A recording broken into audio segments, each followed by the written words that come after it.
Steve and Jill here. Hola. Welcome. Welcome to the Land Academy Show, entertaining land investment talk. I'm Stephen Jack Butala. And I'm Jill DeWitt, broadcasting from sunny Southern California. Today, Jill and I talk about why delinquent tax sellers are problematic. And it's usually because they're dead. I actually have a lot to say about this topic. There's an interesting lawsuit in Arizona very recently, less than 12 months ago. I'll talk all about it during the show, but Cool. when people have passed away and they're the sole owner of a property and they have heirs, it's very difficult now in some states to foreclose without giving notice to the heirs. And that all changed less than 12 months ago. I'll give it all the details in the show here. But before we get into it, let's take a question posted by one of our members on the landinvestors.com online community. It's free. Nick shares, I plan on using Pat Live for my second mailer. That tells me he got overwhelmed the first time, which is good. Yeah.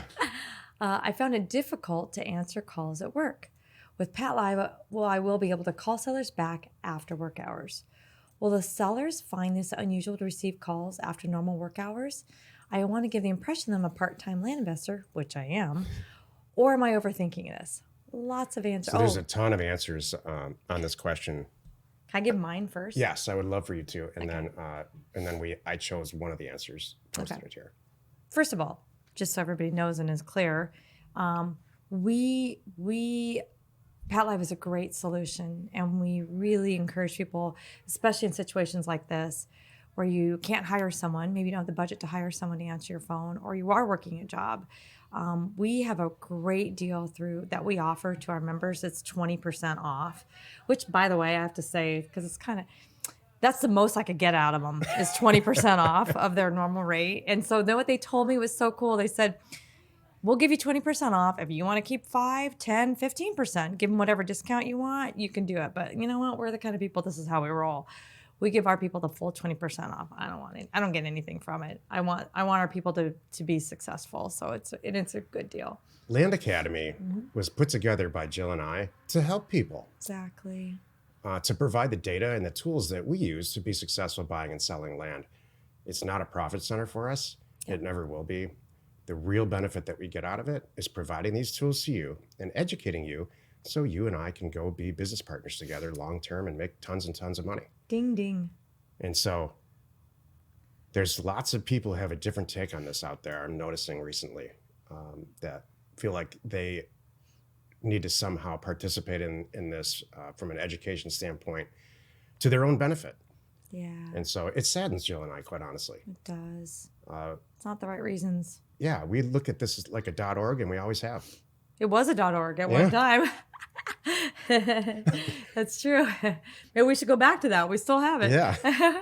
Okay. So here's one of Nick's comments from one of our members, which is really cool. Oh, I was going to say also, let me. I didn't answer the question. Answer the question, Claire. That's your line. I had to get that in there. So I will answer the question. No, as long as you properly convey it, because the sellers could think that you're just on another line. They could think that you're out looking at property. They don't necessarily know the reason why you're not able to get to the phone at that time. So all you do is set up with your script, and we provide, all kinds of information free, with our, it's free anyway, to help you with coming up with a little script to get them going. And then just have the people who answer the calls for you say that he's not available right now. He is available to call you back in this window. Does that work for you, or is there a time better for you? And that's how you solve it. And that works out perfect. And I know we have lots of members that do it that way, and it's great. Here's what's going on in the head of a seller when they call you back. They're usually in one of two camps. One, don't ever contact me again because your offer's silly, and that's fine. Or they don't want to sell for whatever reason. Right. Or number two, I can't believe I just got a letter in the mail where these people want to give me $4,000 for something I never cared about. Right. They will find you. And they'll wait for you to call you back. Those people don't care if you're a part-time investor, a full-time investor, or if you have two heads. Yeah. They want a cashier's check from you in a couple of weeks, and they'll call and call and call. Yep. So and then to the a much lesser degree, maybe the minority, there's a few in there where Jill or her staff have to go in and say, you know what, like we talked about yesterday on the show. 16,000 is not going to work for us for an acquisition price, but 2,500 will, and here's why. And then there's, it goes 50-50 on that. Sometimes they take it, sometimes they don't. But that's okay. Yeah. That's okay. So I'm trying to prepare people who've never sent a mailer out but listen to the show for that's really what happens. And it's been happening since the 90s, the exact same way. Nothing changes.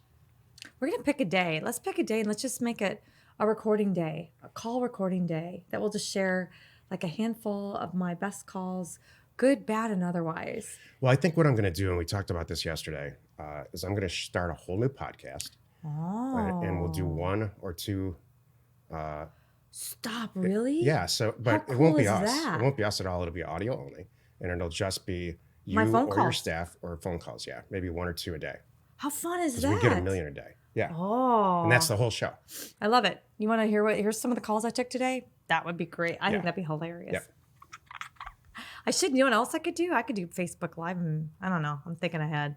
I could like take some live calls on speakerphone, let them hear me. That would be so flippin' funny. I'm very, oh my gosh, that's brilliant. Could you imagine? I'm very conscious of not giving us more stuff to do. I know. Thank you.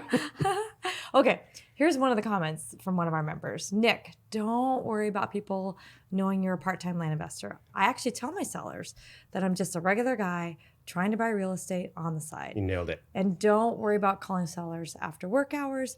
As long as it's not too late, check the time zone, they won't mind, especially if they've given positive info on Pat Live.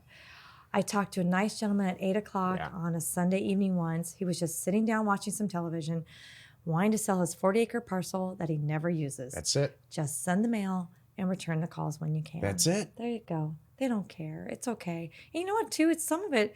It's just really how you approach it. Like, I know I'm calling really late. I just got your message. I'm so excited to talk to you. And then that diffuses it all right there.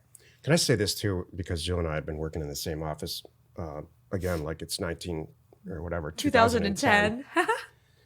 I have to tell you, Jill is a big personality on the phone. She's super positive, like she is on the show. She's super positive. She's really creates, within seconds, creates a relationship with whoever's on the other end of the phone so that it makes it very difficult for them to be angry or they want to please her. Thanks. And so we have a bunch of people who work with us on our staff, both in and out of the office, in a transaction coordinator type role. And the ones who really succeed have a big personality. They want to call her, they want to talk to her. After 5 or 10 seconds of Joe answering the phone, they want to sit there and talk to her. And they want to sell the property and please her. So it really counts. This phone thing, you've heard me for years, if you listen to the show, just say, man, I don't like talking on the phone. I'm not that kind of person. I'm the data person and all of it.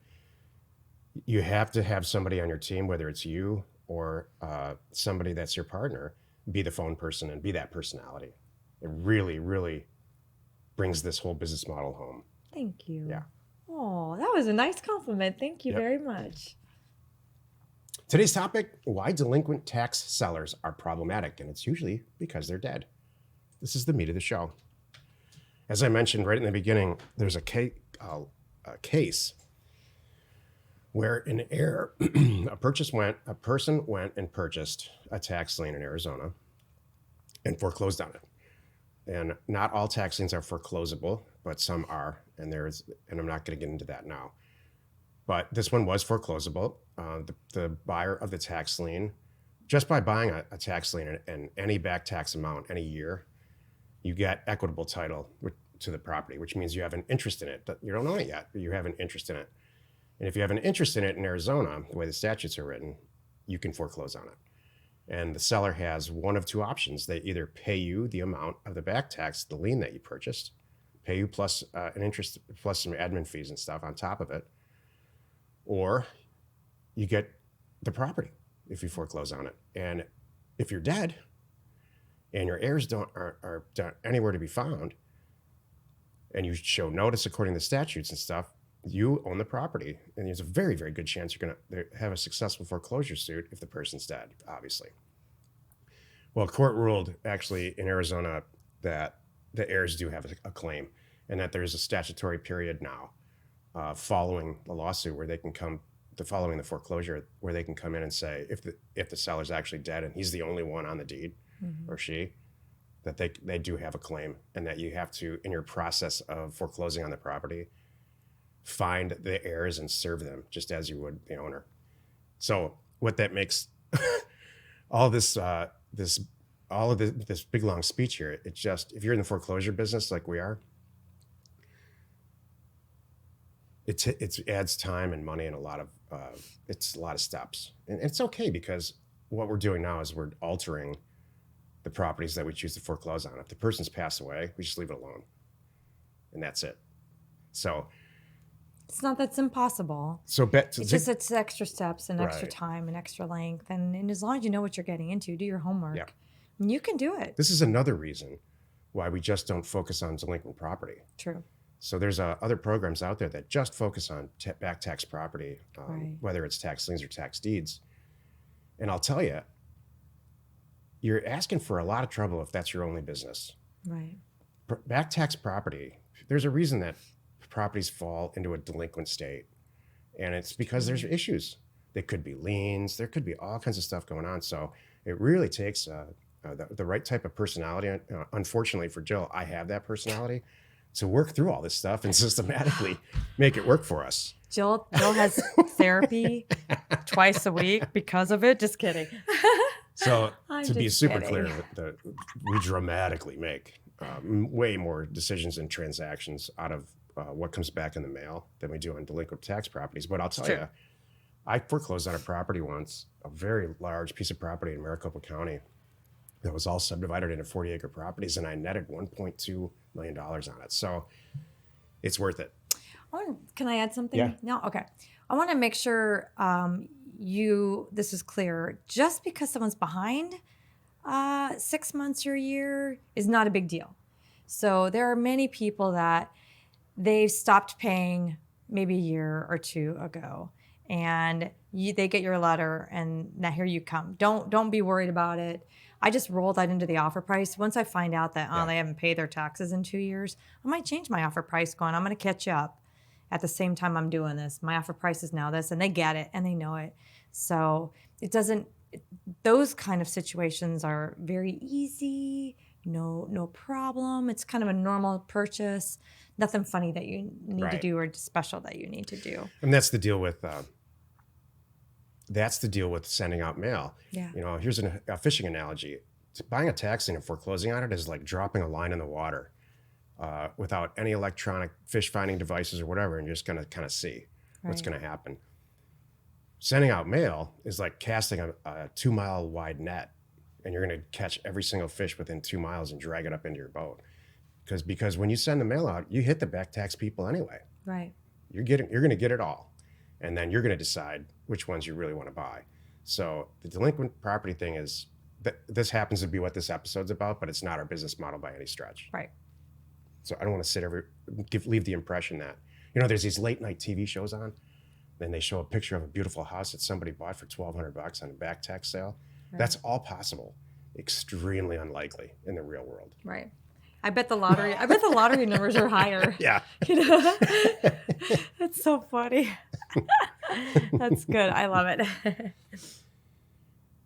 Hey, we know your time is valuable. Thanks for spending some of it with us today anyway. Join us next time for an episode called It's Time for Us to Hire Staff Again. I feel like we're always doing So this. do I, Joe. Oh my goodness. And we answer your questions posted on our online community found at landinvestors.com. It is free. You are not alone in your real estate ambition. I'm not going to get too into the hiring thing right now because we're going to talk about it tomorrow, but I'll just leave it at that. Wherever you're watching, wherever you're listening, please subscribe and rate us there. We are Steve and Jill. Information And inspiration. to buy undervalued property.